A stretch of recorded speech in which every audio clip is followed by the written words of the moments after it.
Hello മക്കളെ, Hindi tips and ട്രിക്സിൻ്റെ പുതിയൊരു വീഡിയോയിലേക്ക് എല്ലാവർക്കും സ്വാഗതം. 7ാം ക്ലാസ്സുകാരുടെ എക്സാമുമായി ബന്ധപ്പെട്ട വീഡിയോസാണ് ഇന്ന് അപ്ലോഡ് ചെയ്യുന്നത്. അപ്പോൾ അതിൽ മിസ് കവിതാംശിക ആശയം എന്ന് പറഞ്ഞിട്ട് സെപ്പറേറ്റ് ഒരു വീഡിയോ ചെയ്തിട്ടുണ്ട്. സമാൻ അർത്ഥവാലെ ശബ്ദ് എന്ന് പറഞ്ഞിട്ട് സെപ്പറേറ്റ് ഒരു വീഡിയോ അയച്ചിട്ടുണ്ട്. രണ്ടും അപ്ലോഡ് ചെയ്തിട്ടുണ്ട് കേട്ടോ. അതേപോലെ സമാചാർ റപ്പട്ട്, ഇത്രയും ചോദ്യങ്ങളുടെ ഉത്തരം സെപ്പറേറ്റ് ഞാൻ അപ്ലോഡ് ചെയ്തിട്ടുണ്ട്. അതെല്ലാവരും കാണാം. അതേപോലെ പോസ്റ്റർ നമുക്ക് ടെക്സ്റ്റ് ബുക്കിനകത്തുള്ളത് തന്നെയാണ് വരിക.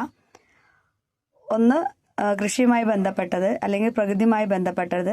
പിന്നെ നമ്മുടെ സാഫ് സഫായിമേ അവൽ ഗാവ് എന്ന് പറഞ്ഞിട്ടുള്ള ചാപ്റ്റർ ഉണ്ടല്ലോ, അതിനകത്തുനിന്ന് പ്ലാസ്റ്റിക്കിൻ്റെ ദുരുപയോഗം, പ്ലാസ്റ്റിക് ചോടോ എന്നൊക്കെ പറഞ്ഞുകൊണ്ടുള്ളൊരു പോസ്റ്റും വരാൻ സാധ്യതയുണ്ട്. ഒന്നാമത്തെ പാഠത്തിൽ കുത്തുസേ പ്യാർ എന്ന കവിതയിൽ നിന്നും ഒരു പോസ്റ്റ് വരാൻ സാധ്യതയുണ്ട് പ്രകൃതിയുമായി ബന്ധപ്പെട്ടത്. അതൊക്കെ നിങ്ങൾ നോട്ടിൽ ചെയ്ത് പഠിച്ചിട്ടുണ്ടാവും. അപ്പോൾ ഇനി ഞാൻ വേറൊന്ന് ചെയ്ത് കാണിച്ചിട്ട് നിങ്ങളെ കൺഫ്യൂഷൻ ആക്കുന്നില്ല, അത് നിങ്ങൾ പഠിച്ചു തന്നെ എഴുതാട്ടോ. പിന്നെ അതുപോലെ അടുത്തതാണ് സൂചനാ പഡ് അല്ലെങ്കിൽ പ്ലക്കാർഡ്. അത് നമ്മുടെ യേ ധർത്തിയെ ഉസ് കിസാൻ കി എന്ന ചാപ്റ്ററിന് അകത്ത് വരുന്നുണ്ട്, ആ കവിതയ്ക്ക് അകത്ത് വരുന്നുണ്ട്. അപ്പോൾ അതിൻ്റെ ഒരു മോഡൽ മിസ് ഇവിടെ കാണിച്ചു തരാം. ഇതേപോലെയാണ് പ്ലക്കാർഡ്. പോസ്റ്ററും കൂടെ മാറിപ്പോയത് കേട്ടോ. ഇത് നിങ്ങൾ നല്ല വൃത്തിയായിട്ട് പഠിക്കണേ. 1-2 സ്ലോഗൻസ് നിങ്ങൾ കൃത്യമായിട്ട് പഠിച്ചു വെക്കാം. കിസാൻ ദേശ് കി സമ്പത്തി, കിസാൻ ദേശ് കി സമ്പത്തി.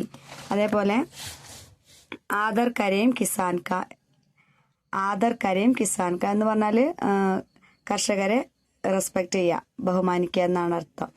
അതേപോലെ ജയ് ജയ് കിസാൻ, ജയ് ജവാൻ ജയ് കിസാൻ, അതൊക്കെ നമുക്ക് എഴുതാം.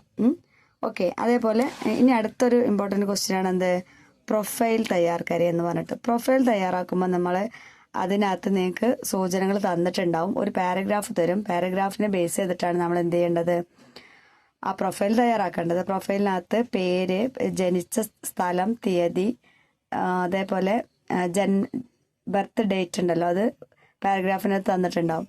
അതേപോലെ അവരുടെ പ്രത്യേകതകൾ, എഴുത്തുകാരാണെങ്കിൽ അവരുടെ പ്രധാനപ്പെട്ട എഴുത്തുകൾ, അതേപോലെ സ്വാതന്ത്ര്യ സമര സേനാനികളാണെങ്കിൽ അതുമായി ബന്ധപ്പെട്ടത്.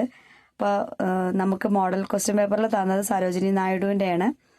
അപ്പോൾ സരോജിനി നായിഡുവിൻ്റെത് നമ്മൾ എഴുതി നോക്കിയിട്ടുണ്ട്. അതേപോലെ തന്നെ ജവഹർലാൽ നെഹ്റു, മഹാത്മാഗാന്ധിൻ്റെയോ ഒക്കെ വരാൻ സാധ്യത ഉണ്ട് കേട്ടോ. അപ്പം ആ പാഠത്തിൽ ഒന്ന് നന്നായിട്ട് പഠിക്കാം. പിന്നെ അടുത്തതാണ് സഹി മിലാൻ കരെ. ഇതും മിസ് ഒരു സെപ്പറേറ്റ് വീഡിയോ ആയി ചെയ്തിട്ടുണ്ട് കേട്ടോ, അത് നിങ്ങൾ കാണണേ. അപ്പം വളരെ എളുപ്പമായിരിക്കും എക്സാം.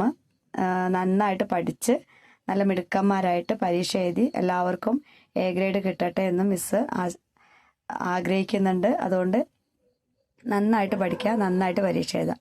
All the best.